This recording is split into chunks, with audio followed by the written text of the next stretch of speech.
Assalamualaikum warahmatullahi wabarakatuh. Alhamdulillah rabbil alamin, wassalatu wassalamu asyrafil anbiya'i wal mursalin wa ala alihi wa sahbihi ajmain. Saudara pengacara majlis yang berhormat Dr. Fadli, yang berhormat Dr. Li Amar, saudara Dr. Yusri, Dr. Mazli dan saudara Fauzi. Hari ini kita berjumpa di dalam buah bicara bersama dengan Facebooker. Dan saya dimaklumkan bahawa Facebooker ni kebanyakannya adalah follower ataupun pengikut kepada Facebook Tok Guru Ni Aziz yang mempunyai, kalau tak silap saya, 560,000 ataupun 600,000 penyokong ataupun pengikutnya sekarang. Jadi kita berjumpa pada malam ini bersama dengan Facebooker, insya-Allah. Sebelum kita pergi kepada tajuk bicara kita pada malam ini, saya ingin sedikit sebanyak memperkenalkan panel yang ada bersama tuan-tuan pada hari ini. Saya percaya yang hujung sekali itu tak payah perkenal, Datuk Ni Amar, awal Kelantan kita, Exco. Yang kedua adalah saudara Dr. Yusri, bekas Presiden ABIM, dan saya baru diberikan kad beliau, baru sekejap. Apa yang beliau duduk sekarang, iaitu Presiden Islamic dan Strategi Studies Institute Berhad. Kemudian di tengah-tengah tu adalah Dr. Mazli Malik, pensyarah daripada UIA Ilmu Wahyu, yang baru ni mengejutkan banyak pihak kerana mencabar Perdana Menteri berdebat dengan dan malam ni saya rasa dia akan cabar lagi ni, insya-Allah. Dan yang dekat sekali dengan saya adalah saudara Fauzi Asmuni, Naib Presiden ISMA, sebuah NGO Islam di Malaysia ini, insya-Allah. Tajuk yang diberikan kepada kita pada malam ini adalah peranan kuasa ketiga. Jadi untuk pusingan pertama ini, saya akan menjemput setiap ahli panel untuk mengupas tajuk ini, dan kita harap selepas kita mendengar keempat-empat ahli panel ini, kita akan faham apa dia tafsiran kuasa ketiga, bila kuasa ketiga ini boleh berfungsi, siapa penentu kuasa ketiga ini, dan apakah peranan kuasa ketiga dalam konteks politik di Malaysia.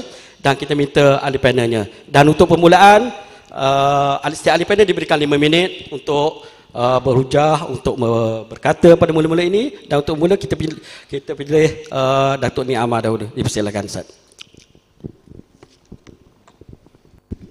Assalamualaikum warahmatullahi taala wabarakatuh. Yang dihormati perusi majlis, yang berhormat Dr. Fadli, Exco Kerajaan Negeri, yang berhormat Ustaz Ahmad Behaki, dan ahli-ahli panel yang dihormati sekalian, tuan-tuan dan puan-puan, para hadirin yang dikasihi. Pertama saya secara terus terang saya sebut bahawa saya sendiri pun tidak tahu pasti tentang apa yang dimaksudkan dengan kuasa ketiga dalam konteks perbincangan kita ini. Karena pada pahaman saya, istilah kuasa ketiga ini suatu istilah yang baru muncul dalam dunia politik di Malaysia ini. Sebelum ini kita tak pernah dengar orang menggunakan perkataan kuasa ketiga. Walaupun perkataan ini sudah lama beredar dalam masyarakat di barat terutamanya, apa yang disebut sebagai the third force. Tetapi di Malaysia ni baru sangat ia disebut, dan mungkin muncul secara besarnya ialah bila yang berhormat Datuk Dr. Hassan Ali menyebut tentang benda ni dalam salah satu ceramah dia nak membentuk kuasa ketiga melalui NGO Jati dia. Mungkin masa itulah nama ataupun istilah ni menjadi agak terkenal.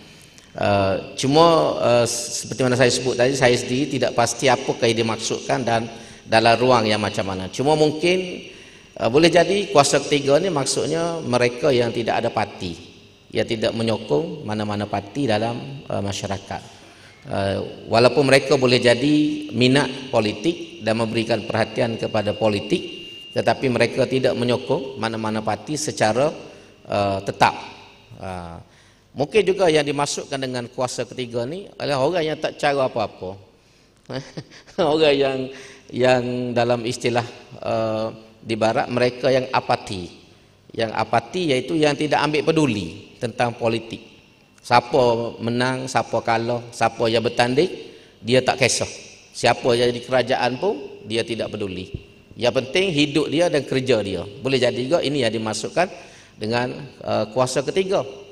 Ataupun boleh jadi juga kuasa ketiga ni dalam konteks politik yang khusus dalam pilihan raya ialah orang di atas pagar. Orang yang di atas pagar.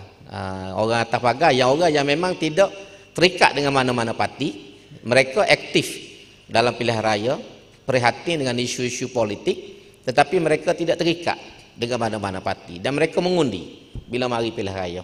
Boleh jadi juga inilah yang dimasukkan dengan istilah kuasa ketiga ni. Dalam konteks kepartian, memang orang atas pagar ni penting. Di Kelantan sendiri dan di seluruh negara dalam setengah-setengah kes, orang atas pagar ini adalah penting sebab dia akan menentukan kemenangan mana-mana calon dalam pilihan raya. Terutamanya di kawasan yang mana kekuatan antara dua parti politik ini agak seimbang. Jadi biasanya pengundi di atas pagar inilah yang akan menentukan calon dan parti mana yang akan menang. Ini dalam konteks yang lebih khusus. Jadi saya lontarkan benda ni ialah kerana saya sendiri pun tidak pasti apa yang sebenarnya dia kendaki daripada istilah kuasa ketiga. Dalam konteks kita di sini ialah orang atas pagar lah. Orang atas pagar itu. Jadi saya rasa itu. Terima kasih. Terima kasih Pak Yaman. Kita seterusnya pergi kepada Dr. Yusri. Silakan Dr.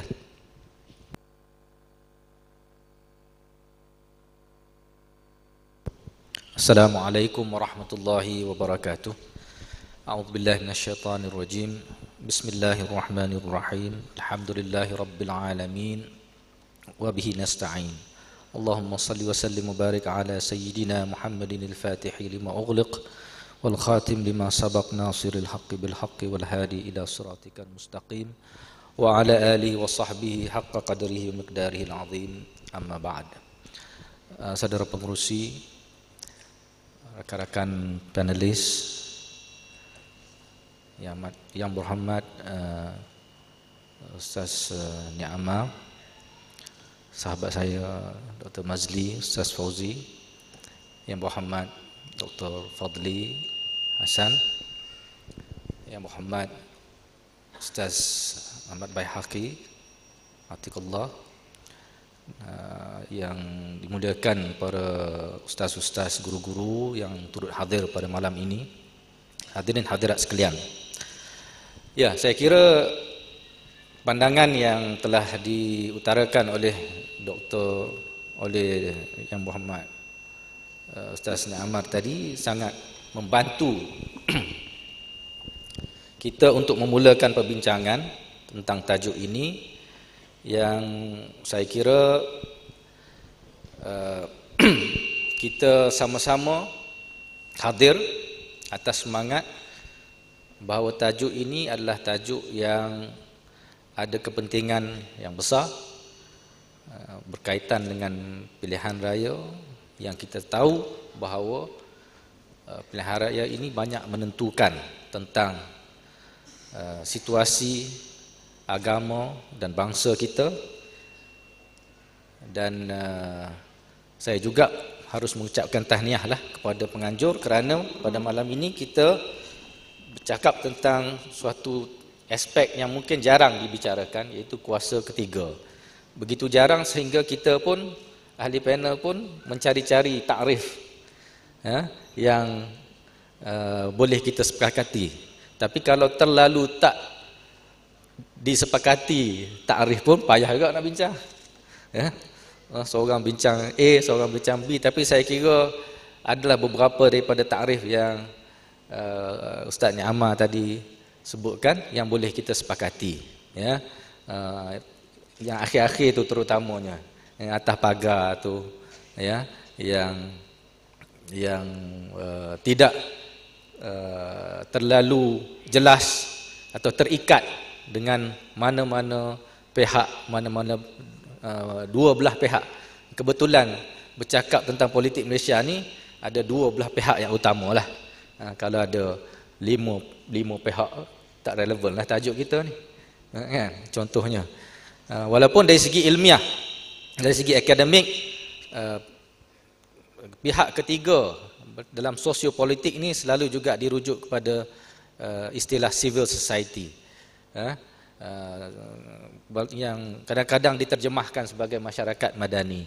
Itu mungkin satu aspek, satu takrif lain, yang mana pihak yang pertama adalah pihak kerajaan, dalam istilah sains politiknya. Pihak kedua adalah pihak swasta, the business sector, pihak awam niaga, syarikat, korporat dan sebagainya. Dan pihak ketiga yang selalu diistilahkan sebagai civil society adalah pihak NGO, pertubuhan-pertubuhan masyarakat, sukarela dan sebagainya, yang juga berperanan, ya. Jadi ini mungkin juga takrif yang boleh kita pakai kerana tidaklah terlalu bercanggah dengan apa yang kita bahaskan, kerana dalam segmen NGO dalam negara kita, boleh dikatakan kalau kita sebutkan NGO ni secara umumnya, dan sepatutnya dia tidak terlalu terikat, tidak terlalu partisan, istilah yang kami selalu guna dalam ABIM dahulu, non-partisan, tidak terlalu partisan. Walaupun kadang-kadang dalam realiti masyarakat kita, kadang-kadang ada juga NGO yang memang ditubuhkan oleh parti-parti politik, digerakkan oleh parti-parti politik. Itu tak nafi. Dan kami dalam orang yang terlibat tahu NGO mana yang betul-betul ditubuhkan oleh secara bebas, dan yang mana yang ada kaitan rapat dengan parti-parti politik. Baik. Dan kita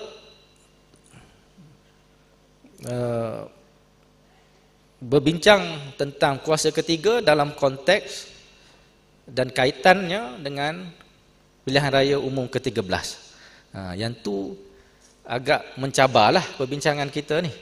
Kerana kita nak bincangkan dalam konteks yang agak partisan sifatnya. Politik kepartian, apatah lagi merujuk kepada pilihan raya umum yang kira-kiranya tidak berapa lama lagi. Ya, tidak berapa lama lagi.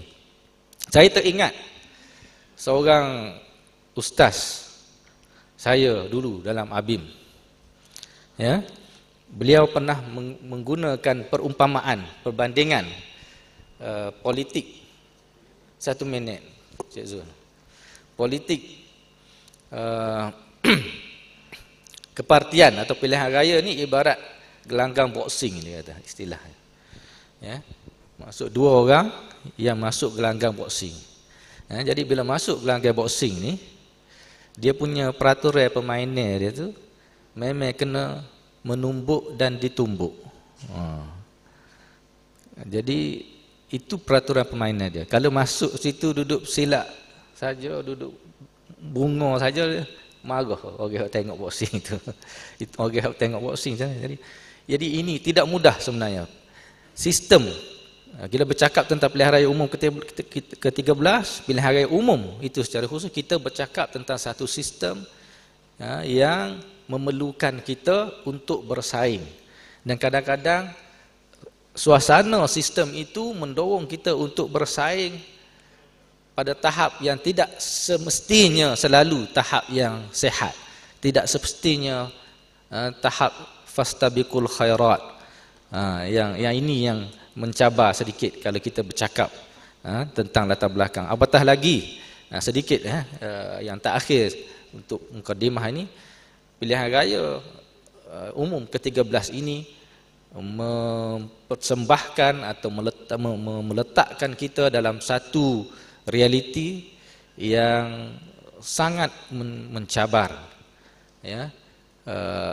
Sokongan umat Islam itu terbahagi hampir betul-betul di tengah-tengah, yang boleh menyebabkan ada pihak-pihak yang mengambil kesempatan apabila undi suara umat Melayu Islam itu terbahagi hampir di tengah-tengah yang mengingatkan saya kepada firmanullah dalam Al-Quran Al-Karim, ya.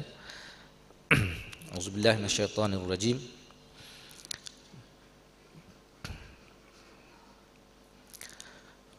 Walladzina kafaru ba'dhum awliya'u ba'd illa taf'aluhu takun fitnatun fil ardi wa fasadun kabir. Dan firman Allah juga, fala tanaza'u fatafshalu wa tadhhaba rihukum. Janganlah kamu berpecah belah, nanti hilang kekuatan dan kehebatan kamu. Umat Islam, walladzina kafaru, ayat yang pertama tadi, mereka yang kafir itu sebahagian dari mereka menjadi penolong kepada sebahagian yang lain. Kalau kamu tidak melakukan perkara yang sama, nescaya akan berlaku fitnah dan yang besar dan kerosakan yang besar. Wallahu alam. Terima kasih Dr. Yusri, dan seterusnya kita pergi kepada panel kita yang ketiga, Dr. Mazli. Assalamualaikum warahmatullahi wabarakatuh. Bismillahirrahmanirrahim. Alhamdulillah rabbil alamin wa bihi nasta'in wa salatu wassalamu ala rasul amin wa ba'd. Jazakumullah khairan. Terima kasih tuan moderator yang saya hormati, ahli panelis sekalian, dan juga pihak penganjur yang telah mengundang kami ke sini dan juga menganjurkan program yang saya rasa sebahagian daripada proses untuk mendidik rakyat dan mematangkan mereka.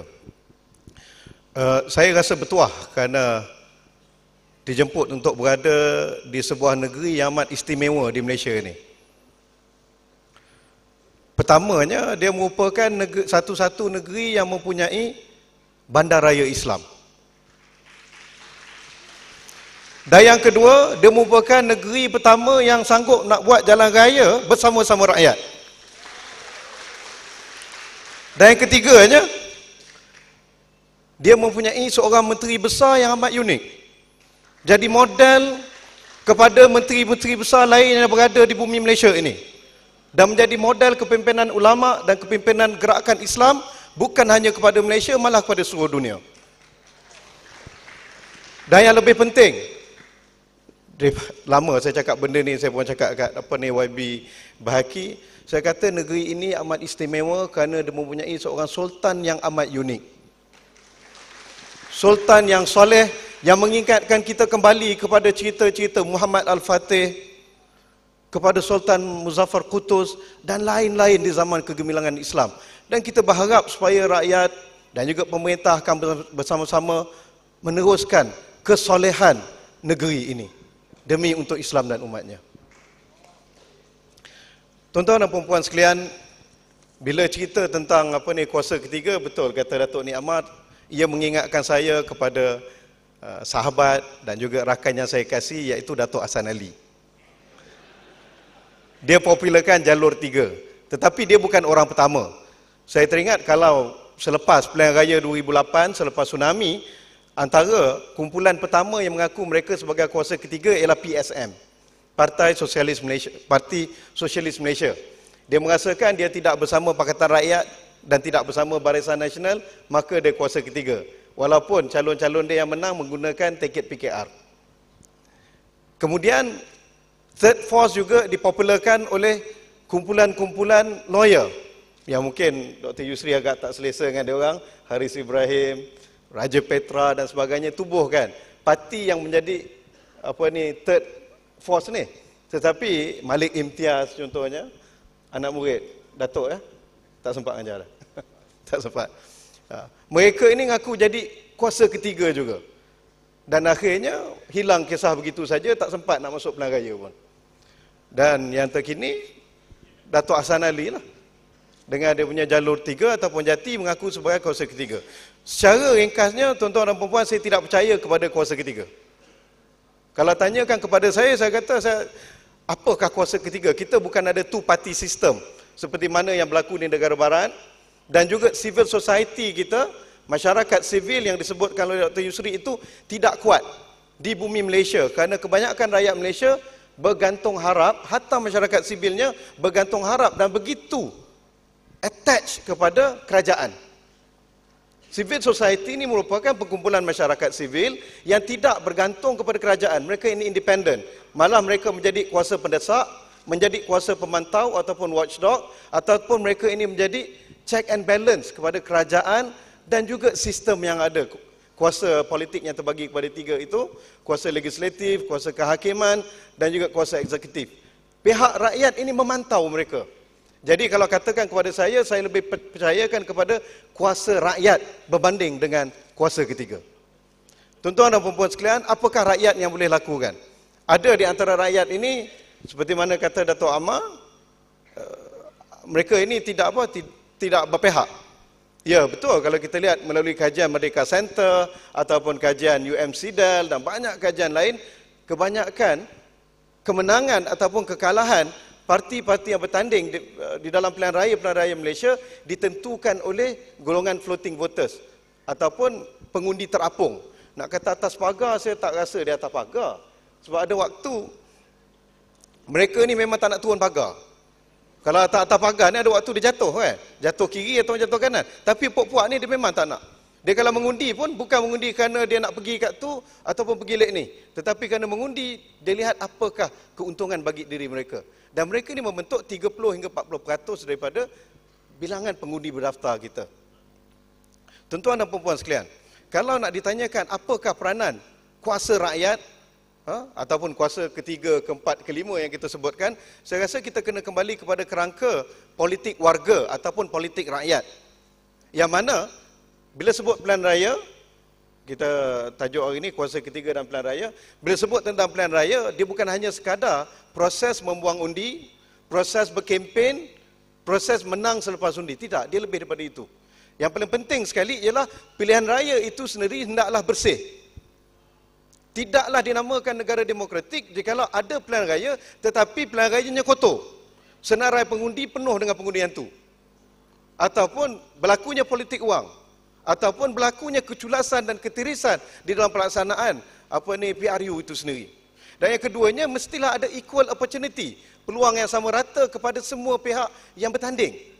Ini merupakan sebahagian daripada aspirasi rakyat. Peluang yang sama di media, peluang yang sama untuk berkempen, peluang yang sama untuk mendekati rakyat dan peluang yang sama untuk menjawab segala tumahan yang diberikan kepada mana-mana pihak pun. Ini yang dinamakan sebagai demokrasi.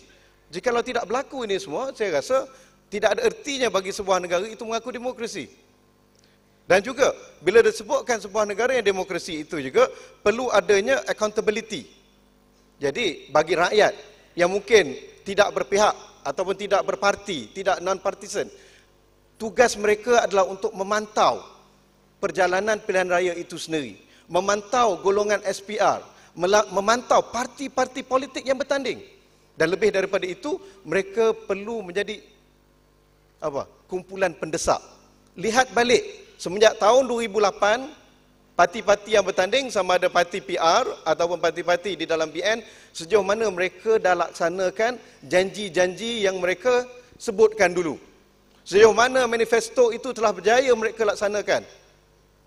Sejauh mana apa yang mereka katakan dahulu kepada para pengundi telah berjaya mereka tunaikan. Sama ada di peringkat parti ataupun di peringkat adun ataupun di peringkat ahli parlimen.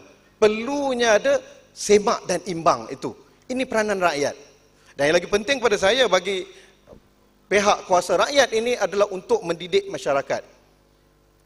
Ya, sebab itu debat pada saya penting, debat politik terbuka yang disertai oleh semua pihak yang bertanding, semua pihak yang terlibat, ianya untuk mendidik masyarakat. Kerana pilihan raya bukan hanya melibatkan kertas yang dipangkah, tetapi apakah titik tolak seorang rakyat, seorang warga itu memangkah.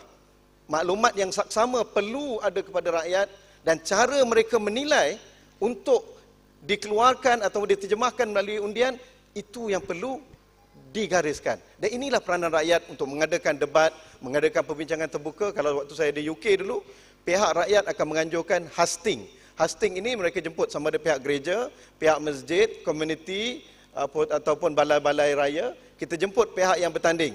Wakil BN, wakil PR untuk mereka dialog bersama dengan pengundi. Kami nakkan 1, 2, 3, 4, 5. Kamu boleh tak tunaikan? Apa jaminan? Apa yang kamu nak bawa? Dialog dan debat. ini penting untuk mematahkan umat Islam. Dan ini saya rasa selari dengan banyak sekali konsep-konsep dalam Islam, sama konsep sebagai amar ma'ruf nahi munkar, islah, dan juga konsep syuhada itu bagi umat Islam. Wallahu a'lam bishawab. Okey, terima kasih Dr. Mazli. Nampaknya forum kita mula panas sikit-sikit. Tapi kita dengar pula daripada Naib Presiden ISMA untuk memberikan pandangan beliau. Dipersilakan saudara.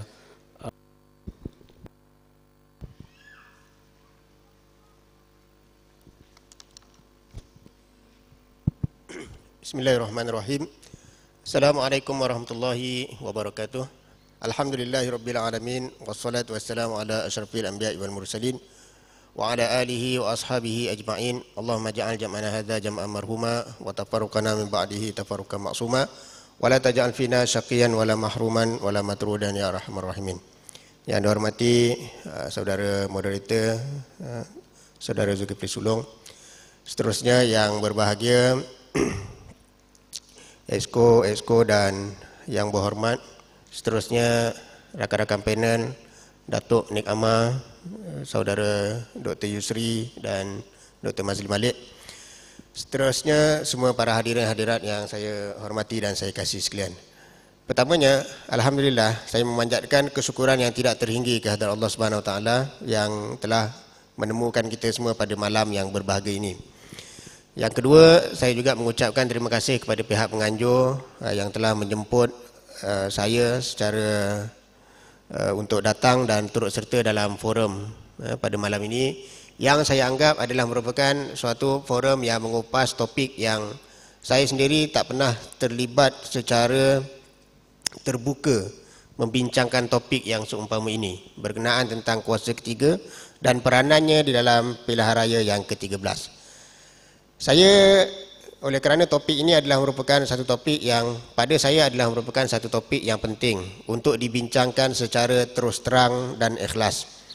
Kerana kalau sekiranya kita berbincang dengan cara bersembunyi-sembunyi, kita sebenarnya tidak menyentuh masalah sebenar yang sedang melanda umat kita ni. Jadi oleh kerana itu, saya berfikir kan untuk mengambil pendekatan membincangkan isu ini secara terus terang dan juga secara sorahah, kan, hasil daripada apa yang kami daripada ISMA pandang tentang isu ini. Jadi kalau sekiranya ada sesuatu yang mungkin tidak selesa kepada sebahagian, saya mohon maaf daripada awal, tetapi percayalah apa yang saya nak sebut ni adalah sesuatu yang lahir daripada hati saya dan bukannya untuk tujuan-tujuan yang lain. Saudara saya sekalian, bila kita bincang tentang arus ketiga ataupun kuasa ketiga, ia sebenarnya adalah merupakan suatu yang real, suatu yang hakiki, wujud dan bergerak, bukan suatu yang khayal. Dia mempunyai satu kekuatan yang kadang-kadang kita kalau sekiranya duduk dalam parti politik kadang-kadang tak rasa, tetapi ia adalah merupakan suatu yang real. Bila kita kata bilakah ianya muncul, kalau dikaitkan dengan Datuk Hassan Ali, itu sebenarnya tarikh itu dah lambat dah. Dia sebenarnya awal lagi sebelum tu. Awal lagi sebelum tu. Jadi kalau sekiranya saudara-saudari tengok macam sebahagian daripada NGO ataupun sebahagian daripada orang-orang biasa yang tidak terlibat dengan parti politik, kebiasaannya orang-orang parti politik dia akan rasa bahawa seolah-olah dunia ni di Malaysia ni hanya ada dua arus saja, iaitu sama ada pemerintah ataupun pembangkang.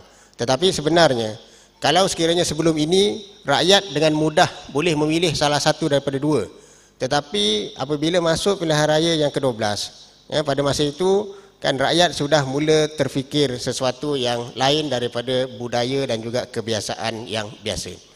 Puncanya adalah kalau sekiranya dari pihak kami ISMA, apa yang kami tengok sebenarnya adalah merupakan suatu yang kami amat bimbangi.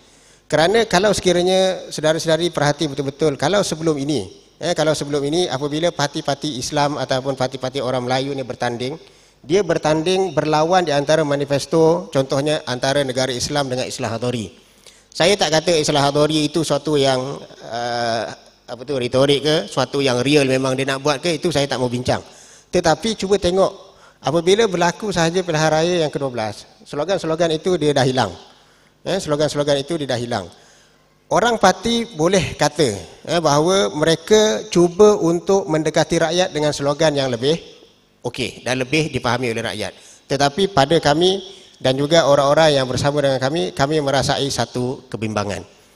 Satu kebimbangan. Sebab kalau sekiranya berlawanan ataupun bertentangan di antara teori ataupun konsep negara Islam dan juga konsep Islah Hadari, secara umum kemenangan akan sampai juga kepada orang Islam. Pada dasarnya begitu.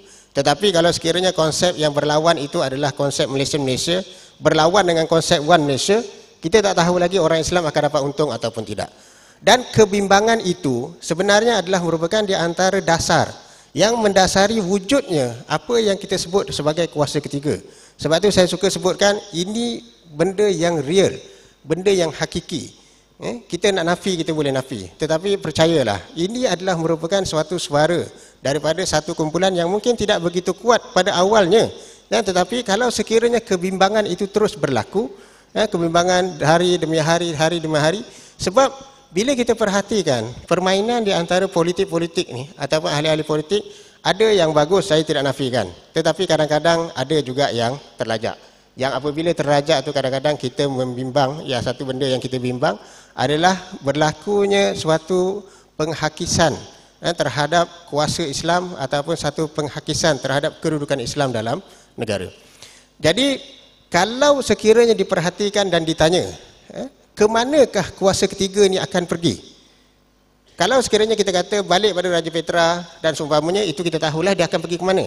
Tetapi kalau sekiranya ditafsirkan kuasa ketiga itu sebagai golongan Islamis, maka percayalah kuasa ketiga ini sebenarnya sedang menunggu parti manakah yang akan menunjukkan manifesto terbaik untuk Islam dan dia akan sokong. Dan saya sebutkan dekat sini juga, sebagai satu NGO, ISMA ni satu NGO yang rapat juga dengan orang-orang dalam orang yang disebut sebagai kuasa ketiga. Sebenarnya kami tak ada buat apa-apa keputusan lagi untuk sokong itu ataupun untuk sokong ini. Kita masih menunggu yang manakah yang akan memberikan manifesto terbaik untuk Islam dan juga untuk umat Islam, maka kita akan pergi ke situ. Jadi pilihan raya ke-13 sebenarnya adalah merupakan satu tarikh yang memang ditunggu-tunggu oleh semua orang, termasuklah kuasa ketiga ni, untuk melihat parti mengisytiharkan manifesto masing-masing dan kemudian mengisytiharkan yang manakah yang lebih memberi manfaat kepada Islam, maka percayalah kuasa ketiga ni akan pergi ke sana. Wallahu a'lam bishawab.